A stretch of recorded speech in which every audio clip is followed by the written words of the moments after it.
Hello sa mga friends natin, mga ka-netizen, sa mga first time dito sa Hong Kong.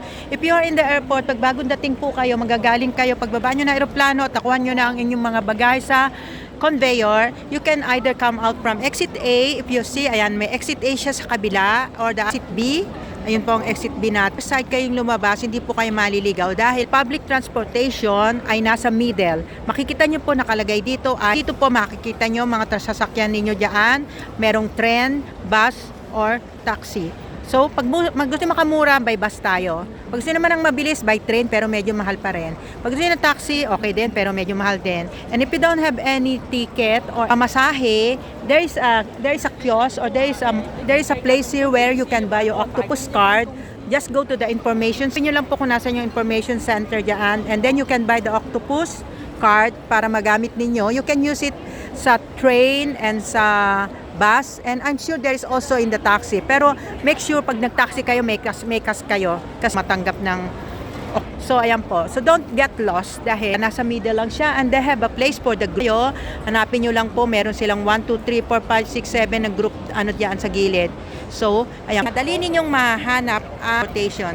Basta nakita nyo yan, pasok lang kayo, turn right at nandoon na ang mga bus. Pag gusto nyo ng taxi, turn left. Pag gusto nyo ng tren, diretso lang kayo.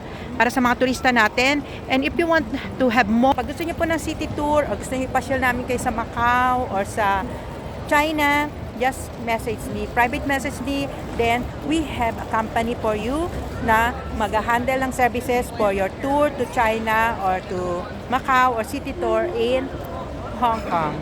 You want Disneyland ticket, you want Ocean Park ticket, just message Ate Panmoy. We will give you those services.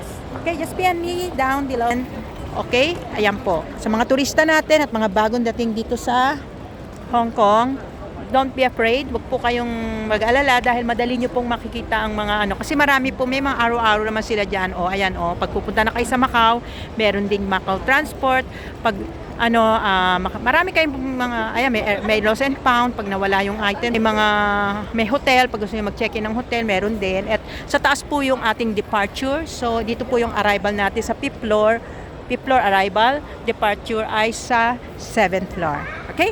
So, have a nice, enjoyable moment here in Hong Kong. And don't worry about the immigration. As long as you have all your documents, makakalabas po kayo. Basta, make sure na meron po kayong 14 days sa inyong ticket at may voucher po kayo ng where you will stay in Hong Kong, or meron kayong document kung saan kayo mag-stay sa Hong Kong. Yung pong isa sa may papayo ko lang sa inyo. Pero different cases, different document needed.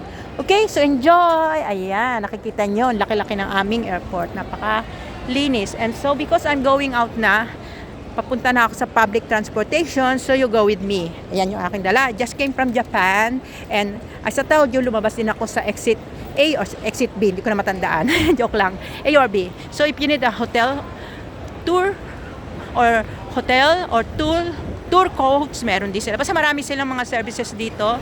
So just find in the Google kung ano pa yung mga gusto nyo services, or just message me if I can help you. As of now, I'm going to the public transportation. Magbabas po ako pa uwi. At you need to check the temperature or the weather. Kasi minsan malamig sa Hong Kong, minsan mainit. So depende po. Katulad ngayon, naka-jacket kami kasi maginaw. So ayan po, Hong Kong Express, meron din kami para sa tren, para sa mga mas nag-aapura. Yan. Pero medyo mahal yan. Okay? So if you need money, may money changer kami dito. If you have a Hong Kong bank account, ayan, pwede kayo mag-withdraw dyan, may ATM card dyan. And dyan yung mababasa kung ano yung degree. Ngayon, 23, so hindi ganong maginaw. So ito po yung palabas namin, papunta sa public transportation. And it's more easy to find the transportation kasi paglabas nyo dito, ay meron pong bulletin na nakalagay kung anong number ang bus, kung saan kayo papunta. So madali lang po, at saka kung ilang minuto bago dumating ang bus. Medyo mabigat ang aking maleta. Ang hirap itula. Parang gusto akong hilahin pababa.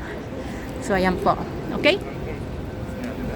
Don't get lost kasi madali po nating hanapin ang transportation dito sa Hong Kong.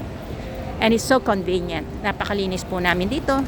Napakalinis pala ng Hong Kong. Ayan. At saka dito po sa Hong Kong ay double deck po ang mga bus nila.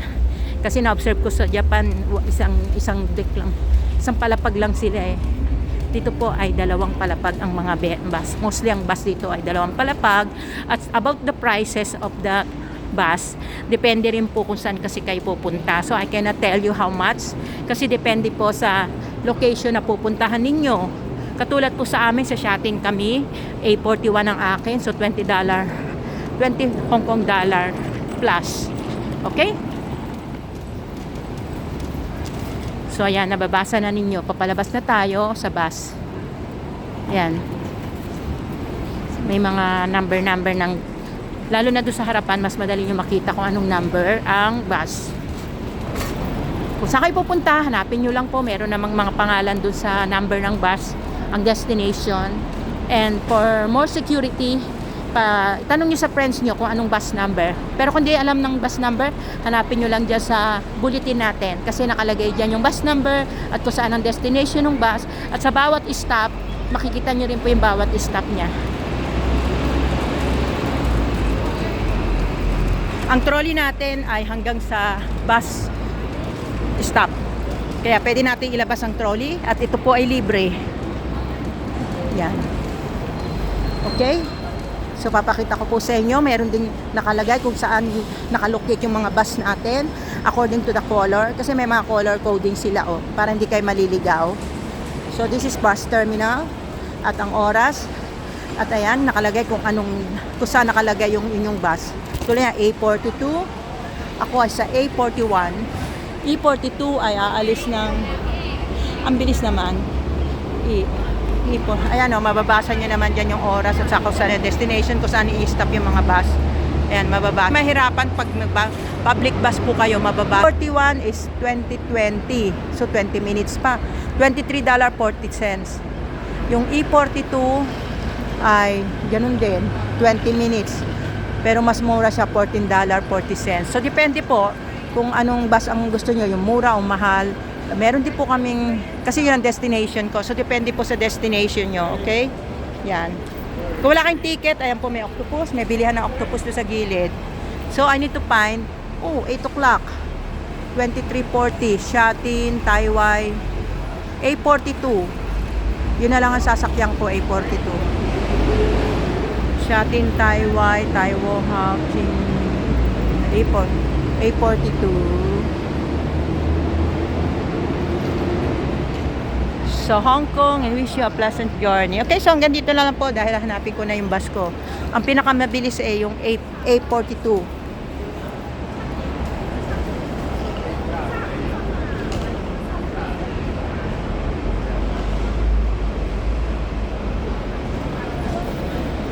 A42.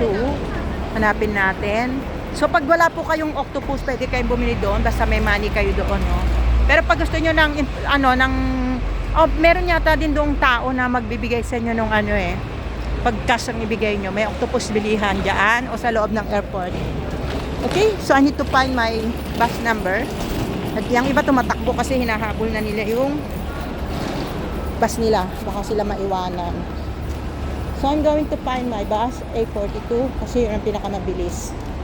Dahil yung A41 ko 20 minutes pa hintayin, samantalang yung A42 ay aalis na ngayon.